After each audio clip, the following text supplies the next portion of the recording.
professor tem afirmado que pretende ser um presidente de causas. Quais serão essas causas? Há muitas causas que eu nomeei 20 mandatários para 20 causas e, portanto, são causas muito alargadas. Mas se eu quisesse resumir em 3 causas, a causa do conhecimento, e isto quer dizer a qualificação dos jovens, quer dizer o conhecimento que está dentro das empresas, a liberdade da economia, a livre iniciativa numa sociedade global do século XXI, a causa da igualdade, porque na igualdade está tudo, não é? Igualdade de género, igualdade entre regiões do país, igualdade entre os países da União Europeia. Causas de igualdade para mim são muito importantes e obviamente aquela causa que é a causa da história da minha vida, que é a causa dos direitos humanos e da liberdade. Não concebo a política, não concebo a vida cívica sem direitos humanos e sem liberdade, sem nos batermos pelos direitos humanos e pela liberdade. Hoje falou aqui também em 4 Ds que considera fundamentais para o país. Quer concretizar-nos?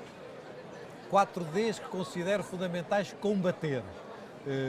Considero fundamental combater as desigualdades, pela razão que acabei de dizer, porque as desigualdades são muito estruturais em Portugal.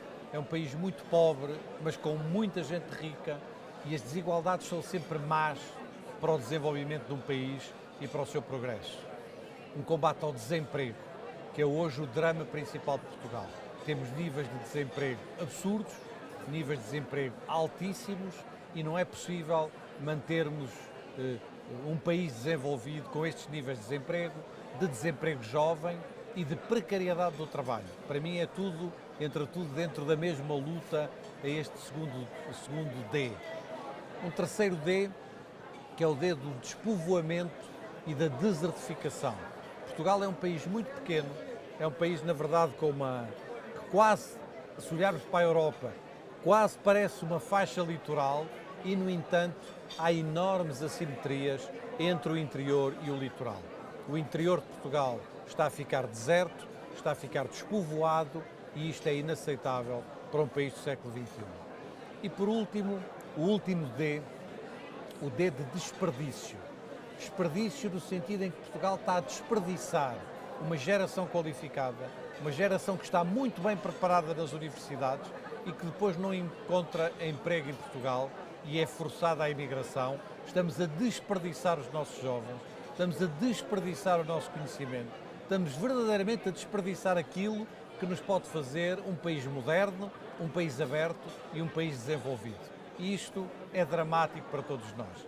A minha campanha é contra estes 4 Ds, das desigualdades, do desemprego, do despovoamento e do desperdício. E, mediante as competências e os poderes que a Constituição lhe confere, isto no caso de ser eleito Presidente da República, como é que vai combater esses 4 Ds? Ou seja, de que forma é que vai fazer esse combate? Portugal tem um sistema semipresidencial, muito parecido com o sistema francês e muito parecido com o sistema austríaco. No entanto, apesar do texto da lei, no nosso caso, da nossa Constituição, nesse particular, ser muito inspirado pela Constituição francesa de 1958, é verdade que em França o Presidente da República tem mais poderes do que tem em Portugal e que em Portugal tem mais poderes do que tem na Áustria, porque resultou de uma determinada experiência política. Foi a lógica política que consagrou esse facto. No entanto, o sistema presidencial está lá. E está lá na medida em que tanto o Parlamento como o Presidente da República são eleitos por sufrágio universal e direto de todos os cidadãos. E isto dá uma legitimidade democrática muito forte a um Presidente da República, que não governa, que não legisla, mas que pode ser um homem que produz compromissos de longo prazo. A ideia de um compromisso estratégico de longo prazo, a partir destas causas que eu aqui defini e a partir de outras causas, para mim são também muito importantes. É esta espécie de mobilização do país, de capacidade de construir um país diferente, a partir da palavra, a partir da sua ação junto do governo, a partir da sua intervenção na sociedade, que o Presidente da República tem, e é um poder muito grande ainda que ele nunca se confunda com o poder legislativo ou com o poder executivo. Na sua carta de princípios da sua candidatura à presidência da República, diz que é preciso encontrar soluções para a dívida, que está a prolongar a estagnação económica e também o sofrimento dos seus povos. De que forma é que quer fazer, alterar e quer contribuir para este encontrar de soluções? Na verdade, eu assinei com muitos portugueses de vários quadrantes políticos um manifesto que ficou conhecido como o Manifesto dos 74, sobre a reestruturação da dívida, onde estava gente de esquerda, socialista, onde estava gente de direita, onde estava gente da social-democracia e, portanto, foi um manifesto muito importante porque ele abrangia muitos setores da sociedade portuguesa. E aí as duas palavras-chave eram uma reestruturação ou uma renegociação.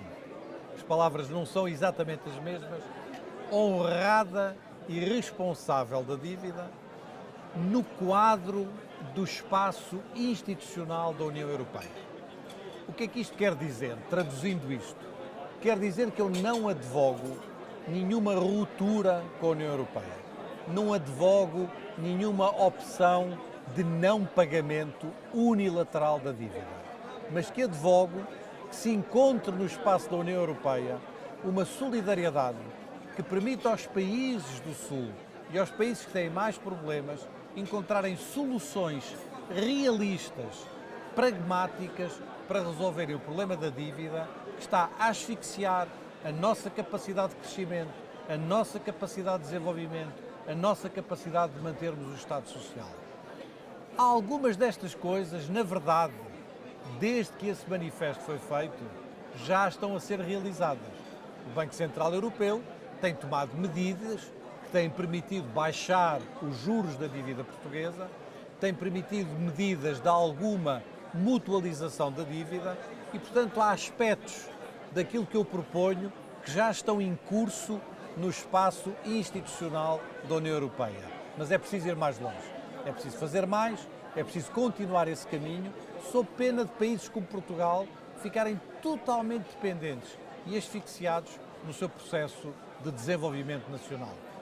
E acha que Portugal agora tem capacidade para pôr fim à austeridade, deve pôr fim à austeridade? Claro, é a grande bandeira da minha candidatura, no sentido em que se confundem, na palavra austeridade, confundem-se duas coisas diferentes. A austeridade no sentido banal do termo, isto é, temos que fazer poupanças, não podemos, como nas nossas casas, receber 1.000 e gastar 2.000, e portanto é normal que tenhamos que ter contas equilibradas, que tenhamos que fazer uma ação sensata, razoável, responsável da nossa capacidade de produção económica, do que é o nosso produto interno bruto, etc. Sobre isso estamos todos de acordo. Temos que fazer isso. O dinheiro não cresce de um poço a toda a hora. Mas a austeridade tem uma segunda acessão, que é uma acessão ideológica, que é uma ideologia neoliberal, fundamentalista, que entende que a maneira de combater é acabar com o Estado Social, é acabar com os serviços públicos, é acabar com o trabalho com direitos, é fazer a precarização dos contratos de trabalho, é fazer um conjunto de ataques ao que são o coração da nossa vivência democrática e da nossa sociedade. E este fundamentalismo ideológico, em que Portugal foi usado como cobaia para determinadas experiências do FMI e de outros grupos, revelou-se um desastre, revelou-se uma catástrofe para o nosso país. E hoje quase toda a gente o reconhece, desde o FMI à União Europeia, toda a gente, mesmo aqueles que estiveram na origem e na raiz destas políticas, reconhecem que elas não resolveram nenhum problema e que elas agravaram os problemas do nosso país. E, portanto, a austeridade entendida como bom senso, como poupança, etc., com certeza que sim, A austeridade entendida como ideologia? Definitivamente não. E o que lhe parece do déficit de 3% do PIB que é imposto por Bruxelas? Eu tenho uma atitude em relação a isso, que é um país só pode viver com déficit de 0%. Portanto, o nosso objetivo deve sempre não haver déficit, deve ser sempre ter contas equilibradas. A questão é como é que se obtém esse objetivo. E esse objetivo obtém-se com um país que cresça, com um país que tenha uma economia mais sólida, que tenha empresas mais capazes, que tenha capacidade de exportação, que tenha capacidade de incorporar inovação nas nossas empresas. É com um país dessa ordem que nós conseguimos resolver o problema. Se nos impuserem medidas que asfixiam este país, que impedem este país de acontecer e que, no fundo, deprimem a economia, deprimem o nosso PIB, deprimem a nossa capacidade de produzir riqueza, nós nunca conseguiremos resolver o problema de Portugal. E, portanto, nós não podemos ter vistas curtas, temos que olhar para o problema no médio e no longo prazo, sabendo que no médio e no longo prazo a minha opção não é 3%, nem 2%, nem 1%. A minha opção é ter contas equilibradas, porque é assim que um país tem que viver, como têm que viver as famílias, como têm que viver as pessoas. Esse deve ser o nosso objetivo. Mas para atingir esse objetivo, as políticas de austeridade e as políticas muito restritivas em relação à fixação do déficit são políticas, a meu ver, erradas. E neste sentido, como é que tem visto as primeiras medidas que têm vindo a ser tomadas pelo atual governo? De forma positiva. Julgo que o atual governo está a ir no caminho que prometeu nas eleições e está a ir no caminho que pode ser o caminho certo, de uma recuperação da economia, de uma recuperação dos rendimentos das pessoas, para que isso se possa traduzir em mais energia. Os países são como as pessoas. Nós, se não comermos, se não nos alimentarmos, gastamos menos dinheiro, mas ficamos totalmente incapazes de fazer o que quer que seja. Se nós conseguirmos alimentar-nos, se conseguirmos ter músculo, ter energia, nós somos mais capazes de caminhar mais, de fazer mais, de ir mais além. Ora, esta metáfora permite-me, de algum modo, concordar com muitas das iniciativas do atual governo que vão neste sentido, no sentido de dar mais músculo à sociedade, dar mais energia, dar mais capacidade à sociedade, para que, através desse crescimento, possa resolver muitos dos problemas estruturais da nossa economia, que são gravíssimos e que, ao longo dos últimos 4 anos, se agravaram. Isto é, se a austeridade tivesse ajudado a resolver alguns desses problemas estruturais, eu podia estar aqui a dizer, olha, eu discordava, mas reconheço que as coisas estruturalmente estão melhores. Mas não, estruturalmente a economia portuguesa está pior e, portanto, a opção tem que ser contrária à que foi seguida até agora. E este governo está a seguir uma opção contrária e eu vejo com muito bons olhos as opções que estão a ser seguidas e aguardo com muita expectativa o que vão ser os próximos meses ou anos da nossa vida política em Portugal. Considera que este governo vai chegar ao fim da legislatura? Não sei, nenhum de nós sabe, mas espero que sim, confio que sim, e se for eleito Presidente da República farei tudo para que isso aconteça. Como faria se o governo fosse outro governo, tivesse outra maioria parlamentar. O papel de um Presidente da República é tentar assegurar a estabilidade governativa. E, portanto, se há uma maioria parlamentar, seja com que partido for, o Presidente da República deve cooperar com essa maioria para que haja estabilidade. Nenhum de nós sabe o que vai acontecer, nem nas nossas vidas, nem na política. A política é incerteza, a política é lidar com a incerteza permanentemente, mas espero e confio que este governo dure uma legislatura de 4 anos. Na sua Carta de Princípios refere mais do que uma vez que a construção europeia não pode pôr em causa a capacidade de decisão própria de Portugal e promete que os compromissos que o possam fazer serão alvo de uma discussão pública ou mesmo de um referendo. Tem algumas questões em mente quando refere isto na sua Carta de Princípios? Tenho em mente uma história. E a história é, eu pertenço, com 60 anos, 61 anos, pertenço à geração mais europeísta desde que Portugal foi fundado há quase 9 séculos. Portanto, nunca houve nenhuma geração na história de Portugal que fosse tão europeísta como a minha. Nós dedicamos-nos à Europa, estudamos na Europa, vivemos na Europa. Eu fiz 2 doutoramentos, um em Genebra, outro em Paris. Eu sou europeu incondicionalmente, se quiser. E por ser europeu incondicionalmente é que me sinto à vontade para criticar muitos dos rumos da Europa, para dizer que a Europa está a seguir rumos que não são os rumos mais adequados e para dizer que Portugal aderiu à Europa de uma maneira excessivamente, de uma maneira impreparada. Isto é, nós tínhamos vindo de um passado colonial, tínhamos vindo de uma guerra colonial absurda, que durou até 1974. Os europeus às vezes não têm esta noção que a última guerra colonial em que o país europeu esteve envolvido foi Portugal. E precisávamos de nos libertar desse passado. E a maneira de nos libertarmos desse passado era Europa, Europa, Europa. Era entrar na Europa, sonhar com a Europa, irmos para dentro da Europa, sonharmos com o euro, irmos para dentro do euro, etc. Fizemos-lo de uma maneira impreparada.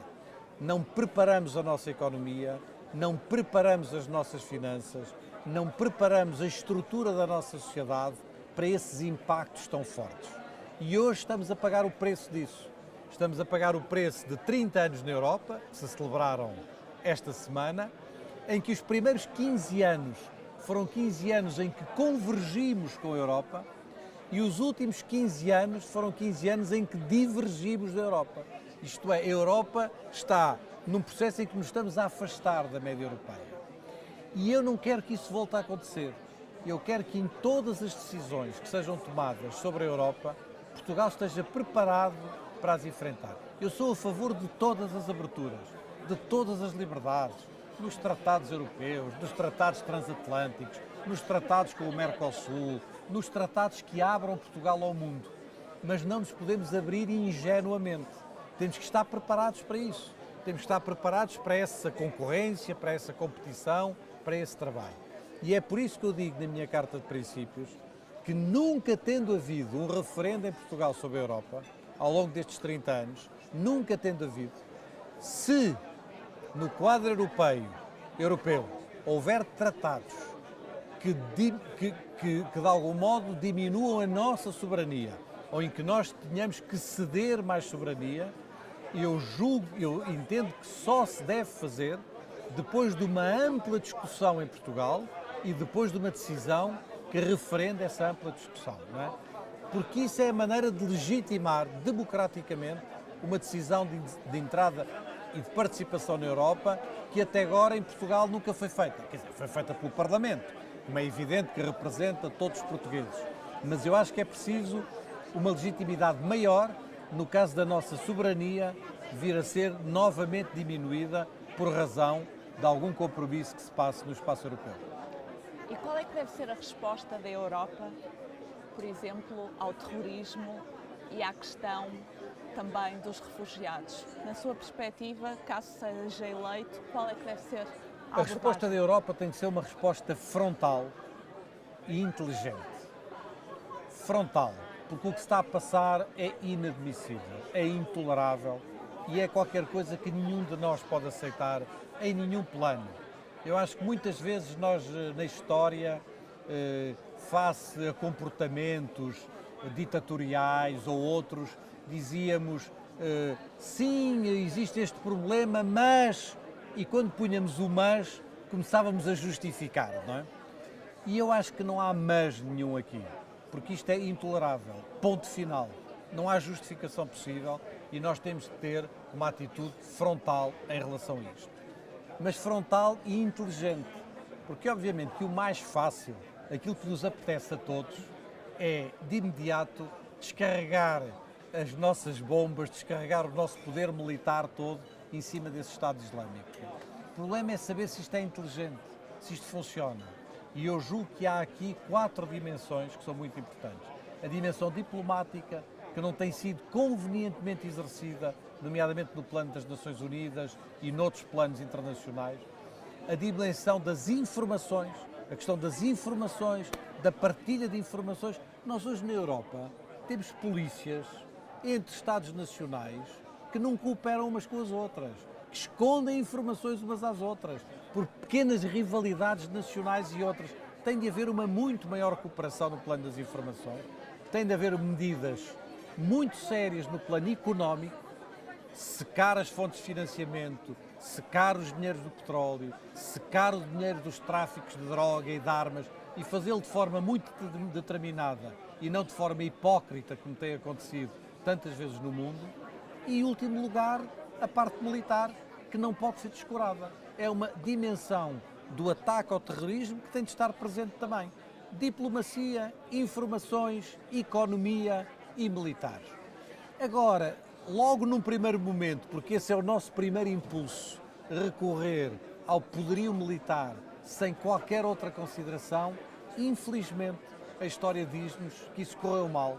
Correu mal no Iraque, correu mal na Líbia, correu mal noutras situações e, portanto, temos que ser frontais, determinados, mas inteligentes. Não podemos agir por impulsos imediatos, temos de agir com a racionalidade e a inteligência para pôr fim a uma barbárie absolutamente inaceitável.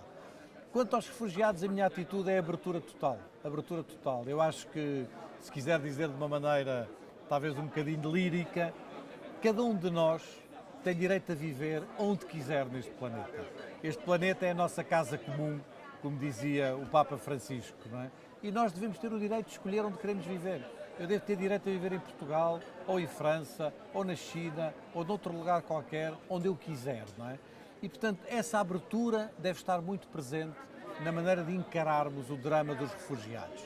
Mas também tendo que sabendo que este drama resulta de questões concretas, em países concretos, da impossibilidade das pessoas viverem nesses países, e temos que ajudar todos a que possam viver nos seus países, se quiserem, e a que possam viver noutros países, se quiserem.